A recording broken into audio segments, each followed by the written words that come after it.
नमस्कार, मी शिर्डी इथून पत्रकार सतीश वैजापूरकर बोलतो आहे. टक्के टोनपेमध्ये आपलं स्वागत आहे.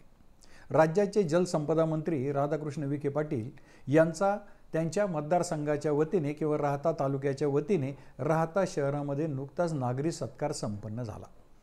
या सत्काराला उत्तर देताना त्यांच्या भाषणात त्यांनी दोन महत्त्वाची वाक्य उच्चारली. पहिलं वाक्य होतं, आपली काही मंडळी या निवडणुकीत कुंपणावर बसलेली होती. आपली काही मंडळी म्हणजे त्यांचे कार्यकर्ते. त्यांचं म्हणणं असं आहे की काही कार्यकर्ते कुंपणावर बसले होते. अपेक्षित असं होतं की त्यांनी पूर्णपणे विखे पाटलांच्याच बाजूने काम करायला हवं होतं, परंतु ते कुंपणावर बसले होते. दुसरं एक वाक्य त्यांनी विचारलं, आणि काही मंडळी वावड्या उठवीत होती. वावड्या उठविणे म्हणजेच पतंग, वावडीचा अर्थ पतंग, अफवा पसरवणे किंवा असं एक वातावरण क्रिएट करणे की निवडणूक अवघड आहे, काही पण होऊ शकतं. आता ही जी त्यांची वाक्य आहे, काही मंडळी कुंपणावर काही मंडळी वावड्या उठवीत होती, तर त्याचं नीट जर विश्लेषण केलं तर आपल्या असं लक्षात येईल की हे जर वेळीच लक्षात आलं असतं तर न जाणो कदाचित जलसंपदा मंत्री राधाकृष्ण विखे पाटील यांचे चिरंजीव डॉक्टर सुजयदादा विखे पाटील हे आमदार झाले असते.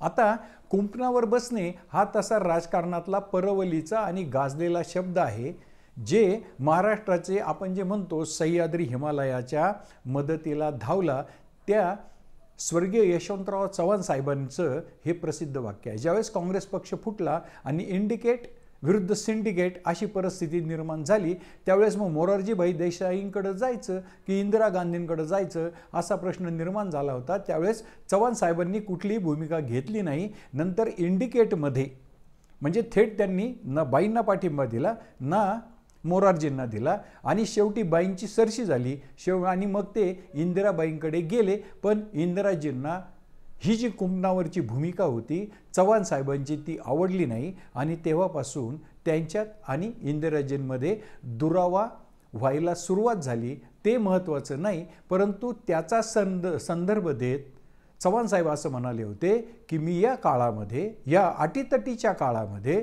कुंपणावर बसलो होतो.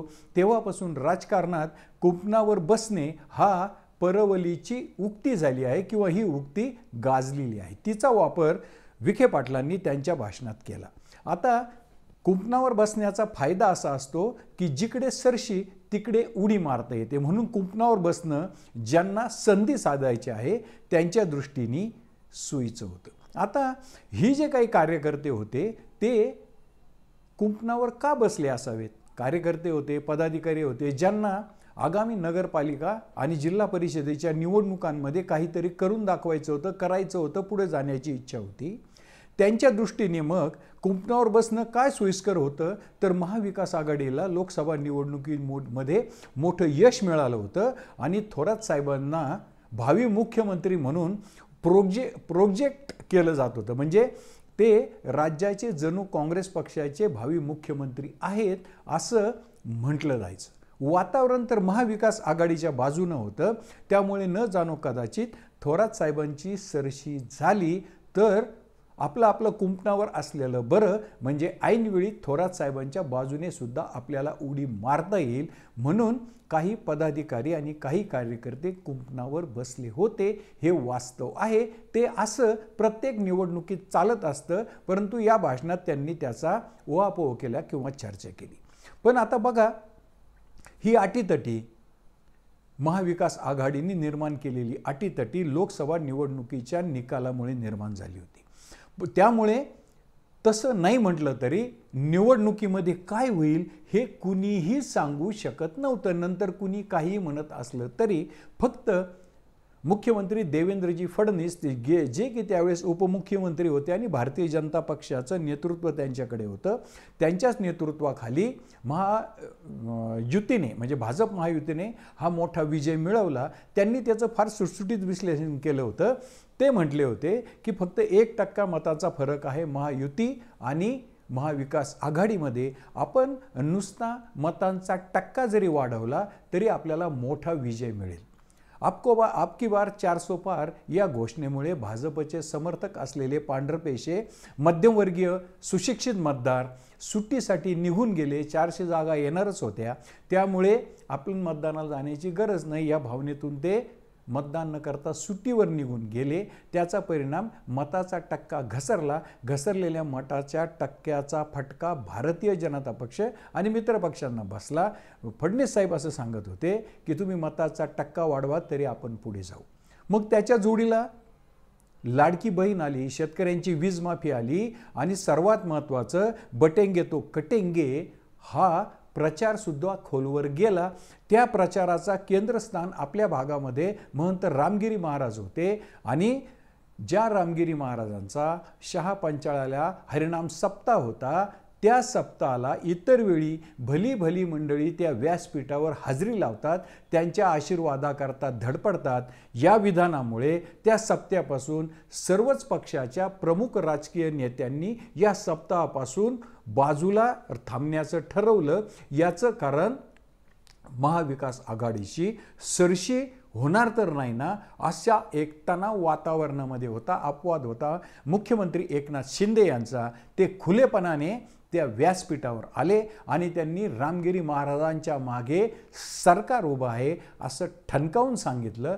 त्यांना वातावरणाची चाहूल तिथूनच सुरू झाली होती. मुद्दा तो नाही, मुद्दा असा आहे की बटेंगे तो कटेंगे, लाडक्या बहिणी, शेतकऱ्यांची वीज माफी, त्यामुळे महायुती आणि महाविकास आघाडीमधली अटीतटी तर बाजूला राहू द्या, सुनामी आली. सुनामी ही समुद्राच्या तळाच्या खालून येते, त्यामुळे सुनामी आली आहे हे वरून दिसत नाही.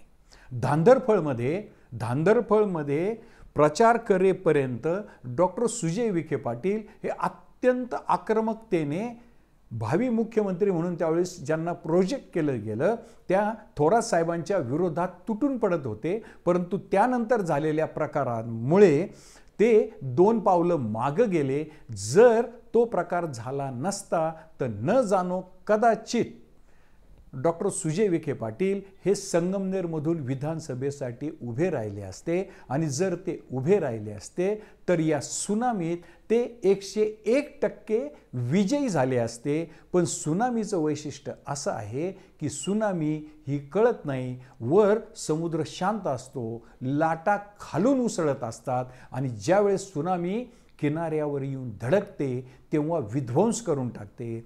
या महायुतीच्या सुनामीने महाविकास आघाडी उद्ध्वस्त करून टाकली आणि हे असं होणार आहे याचं सुतोवाच फडणवीस साहेबांनी फक्त 1% मतांचा दोन्ही महायुती आणि महाविकास आघाडीमध्ये फरक आहे, मताचा टक्का वाढला तरी मोठा विजय मिळणार आहे हे सुतोवाच केलं होतं.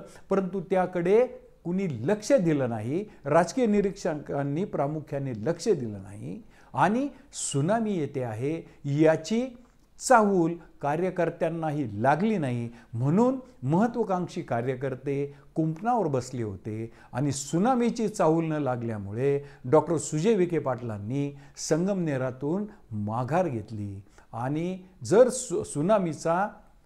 सुनामी नसती, लाट असती, चाहूल लागली असती तर न जाणो कदाचित डॉक्टर सुजय विखे पाटील हे संगमनेरातून आमदार झाले असते आणि अटीतटी आहे असं वातावरण जर नसतं तर कार्यकर्ते कुंपणावर बसले नसते.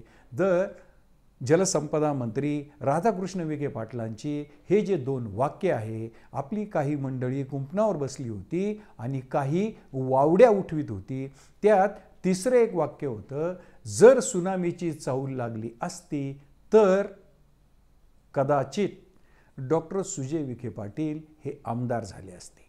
मी या विखे पाटलांच्या 2 वाक्यांचं केलेलं राजकीय विश्लेषण आपणास आवडलं असेल तर माझं टक्के टोनपे हे चॅनल अवश्य सबस्क्राईब करा, लाईक करा, शेअर करा.